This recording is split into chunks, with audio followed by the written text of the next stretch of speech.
नमस्कार, म सुशील ढुङ्गाना। नेपाल टेलिकमको सहयोगमा सञ्चालित कार्यक्रम सुरक्षित वैदेशिक रोजगारमा तपाईलाई हार्दिक स्वागत छ। श्रोता, यो कार्यक्रम इमेज एफएमबाट हरेक सोमबार बेलुका 7:35 देखि 8 बजेसम्म प्रसारण हुने गर्दछ। कार्यक्रमलाई तपाईले इमेज एफएमको आफ्नै स्टेशन मार्फत देशैभरि एकैसाथ सुन्न सक्नुहुनेछ। तपाईको लागि अनलाइन वा युट्युब मार्फत अनुकूलको समयमा सुन्न सक्ने विकल्प पनि छँदैछ। युट्युबमा जाँदा चाहिँ तपाईले अंग्रेजीमा सुरक्षित वैदेशिक रोजगार टाइप गर्नुपर्छ। हामीले हरेक अंक त्यहाँ राखिदिएका छौं। श्रोता, यो कार्यक्रम वैदेशिक रोजगारसँग जोडिएका नागरिकहरूको समस्या समाधानमा केन्द्रित छ। त्यससँगै हप्ताभरिका अपडेट, कामका लागि आएका डिमान्ड र वैदेशिक रोजगार सम्बन्धी अति महत्त्वपूर्ण जानकारीहरू पनि हामी तपाईलाई दिने गर्छौं। कार्यक्रमलाई तपाईँ आफू मात्रै होइन, अरूलाई पनि सुन्न अभिप्रेरित गरिदिनुहोस्। सके आफ्नो फेसबुक पेजबाट कार्यक्रम सुन्न आग्रह समेत गरिदिनुहोस्। हामीलाई विश्वास छ कार्यक्रमले तपाईलाई कुनै न कुनै आयामबाट अवश्य सहयोग गर्नेछ। ब्रेकपछि पुनः स्वागत छ। श्रोता, तपाईँ गाउँघरमा आम्दानीको काम चलाउ स्रोत नभएकै कारण वैदेशिक रोजगारमा जानुभएको हो। हामीलाई थाहा छ तपाईलाई मनका सामान्य आकांक्षा पूरा गर्न नसकेको, फाटेको चोलीमा आफ्नै प्यारीले गुनासो गरेको वा परिवार र प्रियजनलाई सामान्य स्तरसम्म सुख र खुसी दिन नसकेकोमा पनि हिंताबोध भएको हुनुपर्छ। तपाईँ मात्रै होइन, जो कोही गरिबी र अभावको यस्तो जिन्दगीबाट विरक्तिएका हुन्छन्। यस्तो अभावग्रस्त जिन्दगीका दैनिकीबाट मुक्ति पाउने हरेकको अभिलाषा हुन्छ। त्यसैले तपाईँ परदेश लाग्नुभयो सायद। बिरानो देश, बिरानो मानिस, बिरानो परिवेश, न त्यहाँ आत्मीयजन छन् तपाईका, न अप्ठ्यारोमा साथ दिने साथी। तपाईले त्यहाँ दुःखमा टाउको अडाएर बह बिसाउने कुम पनि पाउनुहुन्न। न भाषा मिल्छ, न कानुन। अप्ठ्यारो पर्दा देशको छाया त के आफ्नै आत्मीयजनको साथ पनि पाउन सम्भव छैन। तपाईँ यसरी फस्नुहुनेछ कि तपाईँको जिन्दगी मात्र अब विवश, निरीह र भगवान भरोसामा अडिएको हुनेछ। अप्ठ्यारोसँग जुन्न तपाईँ एक्लै हुनुहुनेछ। समस्या जस्तो आओस् त्यसको प्रतिरक्षा तपाईँ एक्लैले गर्नुपर्नेछ। यति विघ्न समस्याहरू छन् र पनि तपाईँ हरेक जोखिम मोलेर विदेशिनुहुन्छ। घरकै बन्दकी राखेर मिटर ब्याज र 100 कडा 5मा ल्याएको पैसाले गाउँबाट लगाएर आएको मैलो कपडा र जुत्ता असनतिर गएर फेर्नुहुन्छ र पैसाको बिटो मेन पावरलाई बुझाउनुहुन्छ। अब तपाईँलाई लाग्छ विदेश गएपछि त तपाईँका सबै दुःखका दिन सकिनेछन्, सुख र खुसी साथ जिन्दगी जिउन पाइनेछ। तर होइन श्रोता, ती त तपाईले देखेका अमूर्त सम्मान मात्र हुन्। गाउँमै बढी खुसी मिल्थ्यो होला सायद। तपाईको असली दुःख त ठुलो जहाज चढेर उता उर्लेपछि पो सुरु हुन्छ त। श्रोता, विदेशमा पैसा बोटमा फल्दैन। तपाईले सोचे जति सजिलै तपाईको दुःखका दिन पनि सकिँदैनन्, बरु झन् नसकिने गरी गर्न र बढ्न सक्छ। त्यसैले तपाईले विदेश जानुभन्दा अगाडि नै गम्भीरतापूर्वक सोच्न, बुझ्न र सतर्कता अपनाउन जरुरी छ। अन्यथा तपाईलाई वैदेशिक रोजगार केवल अभिशाप बन्न सक्छ। अब आजको सन्दर्भमा मैले हप्ताभरि घटेका मुख्य घटना समेटेको साप्ताहिक अपडेट, विभिन्न रोजगार गन्तव्य देशहरूबाट हप्ताभरि आएका डिमान्ड र वैदेशिक रोजगार सम्बन्धी अति महत्त्वपूर्ण जानकारी लिएर आएको छु। मसँग आज एग्रिमेन्ट बमोजिम काम नपाए कामदारले कसरी न्याय पाउन सक्छन् भन्ने विषयमा वैदेशिक रोजगार विभागका निर्देशक शशि लम्सालसँग गरिएको संवाद पनि छ। तर कार्यक्रमको विस्तारमा जानुअघि आज समावेश सामग्रीको झलक सारांशमा। अफिसको उसमा होइन, अफिसको वेबसाइटमा पनि उजुरी गर्न सकिन्छ र चाहिँ उहाँको आफन्तहरू हुनु नेपालमा हुनुहुन्छ भने नेपालमा पनि उजुरी गर्न सकिन्छ। एकदम कामै नपाएको, धेरै शोषण भएको, धेरै समस्या भएको, अब हजुरको स्वास्थ्य सम्बन्धी समस्याहरू चाहिँ सेक्युरिटीको समस्या भएको भने हामी तत्कालै त्यसै राहत लागिहाल्छ। ब्रेकपछि पुनः स्वागत छ। अब भने साप्ताहिक अपडेट। यो खण्डमा हामी तपाईलाई वैदेशिक रोजगारसँगै जोडिएका मुख्य घटनाक्रमका बारेमा जानकारी दिने गर्छौं। अपडेट लिएर आउनु भएको छ साथी चिरञ्जीवी नेपानेले। सरकारले गन्तव्य मुलुकमा 24 घण्टे बीमा सेवाको प्रस्ताव सम्बन्धित मुलुकहरूसँग गर्ने भएको छ। श्रम आप्रवासन सम्बन्धी नेपालको स्थिति प्रतिवेदन 2072-74 सार्वजनिक गर्दै श्रम, रोजगार तथा सामाजिक सुरक्षा मन्त्री गोकर्ण विष्टले रोजगारीका लागि विभिन्न मुलुकमा पुगेका नेपाली कामदारहरूको दुर्घटनामा क्षतिपूर्ति उपलब्ध गराउन मन्त्रालयले 24 घण्टे बीमा प्राथमिकतामा राखेको बताएका छन्। मलेसियाको पेकेन्नास घर फिर्ती केन्द्रमा अल्पत्र परेका 30 जना नेपालीको उद्धार भएको छ। घर फर्कने हवाई टिकटको खर्च बेहोर्न नसकी उद्धार केन्द्रमा बसेका उनीहरूलाई नेपाली दूतावासले निशुल्क हवाई टिकट उपलब्ध गराएर स्वदेश फर्काएको कलालम्पुर स्थित नेपाली दूतावासले जनाएको छ। पाकिस्तानी नागरिकको हत्या आरोपमा साउदी अरबमा मृत्युदण्ड पाएका धनुषाका उमेश यादवसँग पीडित परिवारले 30 लाख ब्लड मनी माग गरेको छ। मृत्युदण्ड पाएका यादवलाई माफी दिन तयार भएको वासिफको परिवारले यादवसँग 30 लाख पाकिस्तानी पैसा मागेपछि उनी मृत्युदण्डको सजायबाट बच्न सफल भएका हुन्। श्रोता, हामीले तपाईँलाई हप्ताभरि आएका सबै राम्रा डिमान्डका बारेमा संक्षिप्त जानकारी दिने कार्य सुरु गरेको बारे त तपाईँलाई थाहै छ। यो जानकारीबाट तपाईँले अवश्य लाभ लिनुहुनेछ भन्ने हामीले विश्वास लिएका छौँ। वैदेशिक रोजगार विभागबाट लिएको डिमान्डको जानकारी भएकोले यो आधिकारिक र विश्वसनीय हुन्छ।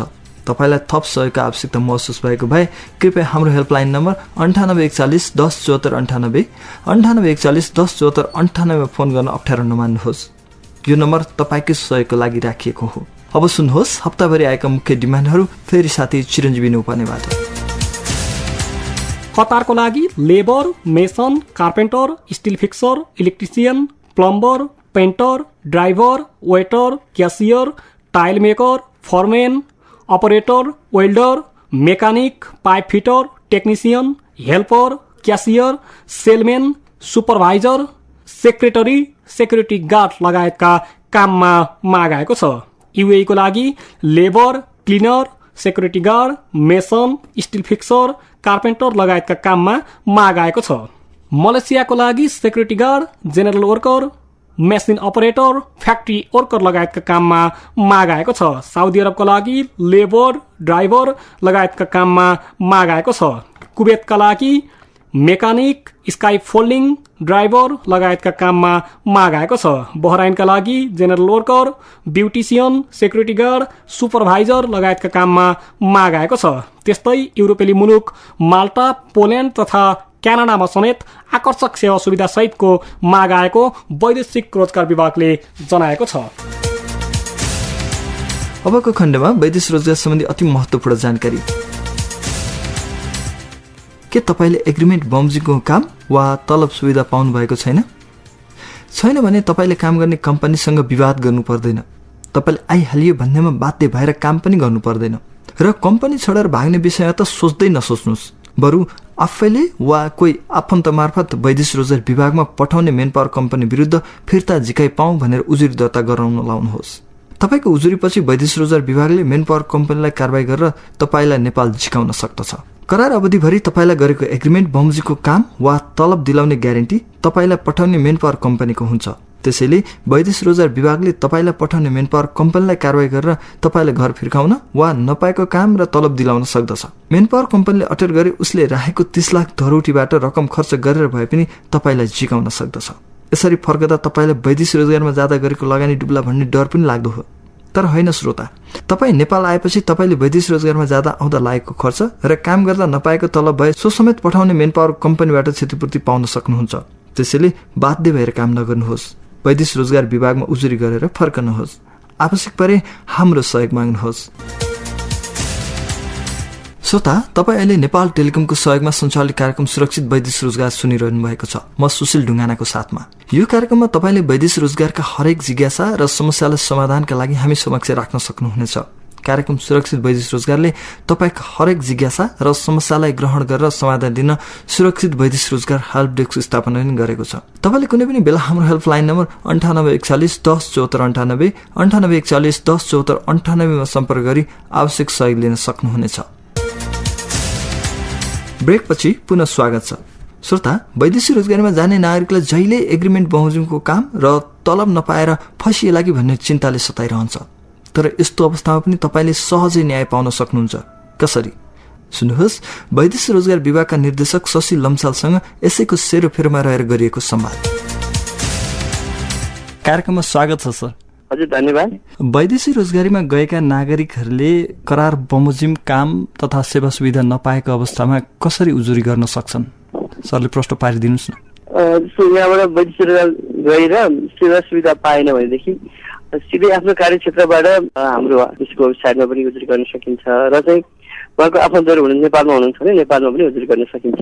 मतलब वैदेशिक रोजगार विभागको website, email address, phone number अथवा विभागको आधिकारिक सम्पर्क व्यक्ति यस्तो कोही माध्यम प्रयोग गर्न सक्छन् उनीहरूले?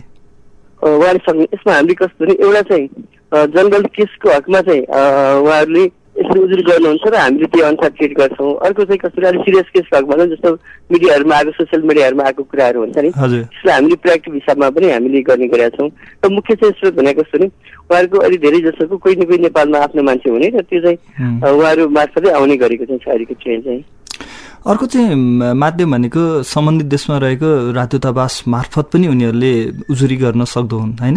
सकिन्छ। जस्तो पहिला उहाँको समस्या पर्ने बित्तिकै उहाँसँग 2-3टा उपाय हुन्छ कि सर। जस्तो एउटा चाहिँ सिधै उहाँले आफ्नो आफन्तलाई भन्न सक्नुभयो, एउटा तर यो समस्या मैले यो उपाय भन्न सक्नुभयो। अर्को जुन मेन पावर कम्पनी उहाँलाई पठायो, म त्यो मेन पावर कम्पनीमा फोन गरेर मैले तपाईँले करारमा उल्लेख गरे बहुनीको सेवा सुविधा पाइनँ भनेर उहाँले भन्न सक्ने हुनुभयो। अर्को चाहिँ हाम्रो विभागमा भन्न सक्ने हुनुभयो। अर्को यस्तै सोसियल मिडियामा कहीँ कतै उहाँलाई चाहिँ भन्न सक्ने अवस्था रह्यो। के हुनुपर्छ उजुरी गर्नको लागि कामदारहरूलाई आधारहरू अर्थात् के कस्तो अवस्थामा उनीहरूले उजुरी गर्न सक्छन्? त्यसमा चाहिँ हाम्रो कार्यविधिले चाहिँ सेवा सुविधा नपाएको प्रमाण खोजेको भनेको छ। तर चाहिँ हामीले जनरली त्यो भन्दा पनि यदि उहाँले जुन कम्पनीमा काम गर्नुभएको छ त्यो कम्पनीमा भन्ने सेवा सुविधा पाएन भनेदेखि उहाँले लिखित उजुरी गर्नुहुन्छ र त्यो हामीले चाहिँ प्रमाणको भार चाहिँ इजाजतवाला कम्पनी अथवा मेल पावर कम्पनीमाथि हामीले चाहिँ राख्ने गरेका छौँ। जस्तो प्रमाणको भार भन्नाले कामदारले प्रमाण जुटाउने भन्दा पनि जस्टिफिकेसन चाहिँ मेल पावर कम्पनीबाट लिने गरेका छौँ हामीले। उसले जस्ट उजुरी गरे भयो, त्यस पछाडिको बाँकी कुराहरूको चाहिँ प्रमाण खोज्ने काम पनि विभागले गर्न सक्छ। जस्तो हामीले उजुरी लिँदाखेरि जस्तो कामदारले चाहिँ यो सुविधा पाइन भनेपछि यो सुविधा पाएको छ भनेर चाहिँ प्रमाण जुटाउने काम चाहिँ हामी मेन पावर लगाइदिन्छौँ। के अवस्थामा उजुरी गर्ने सर? करार बमोजिम काम तलब सेवा सुविधा नपाएको अवस्था हुन सक्छ, अथवा त्यहाँ कुनै श्रम शोषण यौन शोषण गरेको अवस्था पनि हुन सक्छ, पैसा ठगेको अवस्था हुन सक्छ। के अवस्थामा चाहिँ वैदेशिक रोजगारमा रहेका नागरिकहरूले उजुरी गर्न सक्छन् विभागमा? पहिलो कुरा त उहाँले भनेको देश जान पाउनु भयो कि भएन, भनेको कम्पनीमा पुग्नु भयो कि भएन, र भनेको कम्पनीमा भनेको कामहरू पाइयो कि पाइएन, कि हामीले भनेको बिमाका कुराहरू, खाने बस्ने सुविधाहरू, अरू मानव अधिकारका कुराहरू, हजुरले आफ्नो स्वाभिमान अथवा स्वाभिमानपूर्वक बाँच्न पाउने अधिकारहरू त्यहाँ भयो कि भएन, कुनै थ्रेट भयो कि भएन, काम गर्ने इन्भाइरोमेन्ट सेफ्टीका कुराहरू भयो कि भएनन्, सेल्फ यो स्वास्थ्य सम्बन्धी हजारका कुराहरू के भए, यी सबै विषयहरूमा उजुरी गर्न सकिन्छ। कामदारले चाहिँ उजुरी गरेपछि कति दिनसम्ममा उसले चाहिँ त्यो उजुरीको सुनवाई हुन सक्छ भन्ने कुरामा आश्वस्त हुन सक्छ, अर्थात् कति दिन लाग्छ यो प्रक्रिया गर्नलाई? पक्कै यस्तो छ, जब उजुरी परिसकेपछि हामीले सम्बन्धित मेन पावर कम्पनीलाई हामी बोलाएर छलफल गर्छौँ। छलफल गरिसकेपछि विषयवस्तु स्पष्ट भएको कुरामा जसले मेन पावर कम्पनीले पनि क्या मैले पठाएको कामदारलाई भनेको सेवा सुविधा दिलाउन सकेको छैन भनेको उसले स्वीकारेको अवस्थामा यो छिटो छरितो हुन्छ। यो चाहिँ हजुर यदि चाहिँ होइन मैले चाहिँ त्यहाँ पठाएको ठाउँमा त्यस्तो कामदारले दाबी गरे अनुसारको अवस्था छैन, त्यहाँ सेवा सुविधा छ, कामदारले काम नजानेर अथवा कुनै पनि कुरामा जब दुई पक्ष बिचको कन्ट्राडिक्सन आउँछ, विवाद आउँछ, त्यो भने हामीले चाहिँ कतिपय अवस्थामा छलफलबाट त्यसलाई चाहिँ टुङ्ग्याउँछ, कतिपय अवस्थामा एमएससी मार्फत सोधेर त्यहाँको अवस्था के छ त्यो वास्तविक अवस्थाको इन्फर्मेसन लिएर मात्रै हामी यसलाई टुङ्ग्याउनु पर्ने हुन्छ।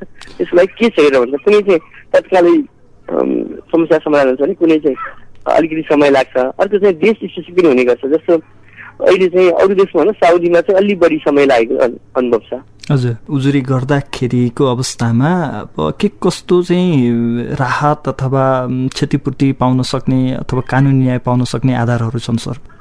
यसमा चाहिँ यदि वैदेशिकमा गइसक्नु भएको छ भने त्यहाँ चाहिँ कन्डिसनको हिसाबमा यदि हामीले जब मेन पावर कम्पनीलाई यो समस्या तपाईँले पठाएको कम्पनीमा यो समस्या देखियो, त्यहाँ कामदारलाई तपाईँले कामदारलाई फिर्ता गर्नुहुन्छ वा त्यो सेवा सुविधा दिलाउनुहुन्छ भनेर हामीले उहाँलाई सोध्छौँ। सोधेपछि उहाँले चाहिँ हामीसँग कमिटमेन्ट गरेर यति समयमा म त्यो समस्या समाधान गर्छु भनेर समय माग्नुभयो र त्यो समय मागेको चाहिँ ऱ्यासनलै लाग्यो, यदि जहाजी लाग्यो भने चाहिँ त्यो अनुसार हामी अगाडि बढ्छौँ। अब एकदम कामै नपाएको, धेरै शोषण भएको, धेरै समस्या भएको, अब हजुरको स्वास्थ्य सम्बन्धी समस्याहरू चाहिँ सेक्युरिटीको समस्या भएको भने हामी तत्कालै त्यसै राहत लागिहाल्छौँ, वेट गर्ने भन्ने हुँदैन। भनेपछि उनीहरूलाई 2-3वटा विधि हुन सक्छ। एउटा चाहिँ उसको मागको कुनै पनि तरिकाबाट सम्बोधन हुन सक्ने भयो, विदेशमै रहेको अवस्थामा पनि त्यही बसेर पनि सेवा सुविधा थपाएर उहाँको समस्या समाधान गर्न सकियो, सन्तोषजनक समाधानको विषय एउटा भयो। अर्को चाहिँ उसलाई त्यस्तो नभएको अवस्थामा स्वदेश फर्काउन पनि सकियो होइन? सकियो। अनि त्यस्तरी स्वदेश फर्केको अवस्थामा चाहिँ उसले लागत जुन खर्च गरेर गएको हुन्छ यहाँबाट त्यो चाहिँ भरपाई गराउने दायित्व कसको हुन्छ, कोबाट भरपाई गराइन्छ? यसमा चाहिँ यस्तो छ, अब बादमा अब 12 मात्र कामदारको गल्तीको कारणले आउनुपर्ने अवस्था हुन्छ। सामान्य अवस्थामा कम्पनीहरूले भनेको सेवा सुविधा नदिएरै आएको अवस्था छ। एराउन्ड 90% एबभ चाहिँ मेन पावरको गल्तीको कारणले कामदारले दुःख पाएको अवस्था छ। त्यसैले ती सबै केसहरूमा जुन मेन पावर कम्पनी स्पष्ट गल्ती गरेको केसमा चाहिँ मेन पावर कम्पनी ल्याउनु पर्ने हुन्छ र उसले क्षतिपूर्ति सहित दिनुपर्ने हुन्छ। अब कामदारको कारणले आएको छ भनेदेखि त्यो चाहिँ नेगोसिएसनमा जान्छ। सबैले हामी चाहिँ उनीको सिचुएसन बनाउँछौँ। यसलाई प्रष्ट भाषामा भन्दाखेरि यदि कामदारको गल्ती छ भने कामदार पनि कतै दण्डित हुन सक्ने अवस्था हुन सक्छ। एक अर्को चाहिँ मेन पावर अथवा कम्पनीको दोष छ भने चाहिँ त्यो मेन पावरलाई बढी जवाफदेही बनाएर कामदारलाई न्याय दिलाउन सकिन्छ, होइन? हजुर हो। हाम्रो कार्यविधिमा चाहिँ के भनेर उल्लेख गरेको छ भने यदि कामदारले गल्ती गरेको कारणले नेपाल आउनु परेको अथवा फिर्ता गर्नु परेको अवस्था हुँदा 3 वर्षमा बाहिर जानु नपाउने भन्ने चाहिँ छ। तर हामीले त्यसलाई कार्यान्वयनमा चाहिँ ल्याएको छैनौँ, किनभने कामदारको त्यस्तो खालको गल्ती जघन्य अपराध यदि भएको छ भने हामीले त्यसको कार्यान्वयन गिराउनु पर्दैन। गएको अथवा त्यहाँ गएर चोरी गरेको त्यहाँ अरू केसहरू केको काममा दलित हुने उहाँले चाहिँ विषयवस्तु पनि र उहाँको आफन्तहरूले पनि मेन पावर दोष छन् भन्दा पनि उहाँको कसरी जीवन रक्षा गर्न सकिन्छ भनेर नै उहाँको त्यस्तो हुन्छ। त्यसमा जीवन रक्षातिरबाटै हामी दलितबाटै गइन्छ। त्यसमा आफन्तहरूले पनि त्यसमा क्षतिपूर्ति भन्दा पनि जीवन रक्षातिर बढी फोकस गर्नुहुन्छ। अब काम गरिसकेको अवस्थामा जुन दुवै पक्षबाट गल्ती हुने अवस्थामा हामीले चाहिँ कामदारहरूलाई चाहिँ नेपाल फिर्ता गराउने जिम्मा चाहिँ मेन पावर कम्पनीलाई लगाएर क्षतिपूर्तिको हकमा चाहिँ कम्प्रोमाइज गरेको अवस्था पनि छ। स्पष्ट मेन पावर गल्ती भएको अवस्थामा फर्काउने र क्षतिपूर्ति दिने काम मेन पावर कम्पनी। हुन्छ सर, धेरै धेरै धन्यवाद। राख्ने मौका पाएँ, धन्यवाद। श्रोता, हामीसँग तपाईँका हरेक समस्याको समाधान छ। हाम्रो यो कार्यक्रमको एकमात्र उद्देश्य तपाईँको वैदेशिक रोजगारको यात्रालाई सुरक्षित बनाउनु हो। जो समस्यामा हुनुहुन्छ उहाँहरूको समस्या समाधानमा सहयोग गर्नु हो। वैदेशिक रोजगारमा रहनुभएका वा भविष्यमा जानेबारे सोचिरहनुभएका तपाईँ हरेकलाई सम्भावित जोखिमबाट जोगाउनु हो। हामी चाहन्छौँ तपाईँ ठगिनु नपरोस्, तपाईँले तपाईँलाई भनेको काम, तलब तथा सेवा सुविधाबाट वञ्चित हुनु नपरोस्। झुट्टा भाषा गर्ने तपाईँका हरेक दोषीलाई दण्डित गराउने हाम्रो प्रयत्न हुनेछ। तपाईँको उजुरी तथा गुनासाहरूको सम्बोधन गराउन हामी आफै लाग्नेछौँ। तपाईँले बोलिदिने कोही छैनन् भनेर शोषण सहनु पर्दैन। तपाईँको हरेक समस्यामा हामी तपाईँको साथमा छौँ। कृपया हाम्रो हेल्पलाइन नम्बरमा फोन गरेर आवश्यक सहयोग लिनुहोस्। श्रोता, अर्को अङ्कमा हामी तपाईँको जिज्ञासा वा समस्यालाई रेकर्ड गर्नेछौँ र समाधानसहित कार्यक्रम मार्फत सुनाउनेछौँ। यदि तपाईँको कुनै समस्या भए हाम्रो हेल्पलाइन नम्बरमा फोन गरेर रेकर्ड गराउनुहोस्। योसँगै आजको कार्यक्रममा समावेश गरिएका सबै सामग्रीहरू सकिएका छन्। अर्को हप्ताको सोमबार 7:35 बजे बेलुका हामी फेरि अर्को अङ्क लिएर आउनेछौँ। कार्यक्रम निर्माणमा सहयोग गर्ने साथी चिरञ्जीवी न्यौपाने, साथी लक्ष्मी नराल र प्रविधिमा साथ दिने साथी रमेश महर्जन हार्दिक धन्यवाद दिँदै म सुशील ढुङ्गाना बिदा माग्छु। नमस्कार।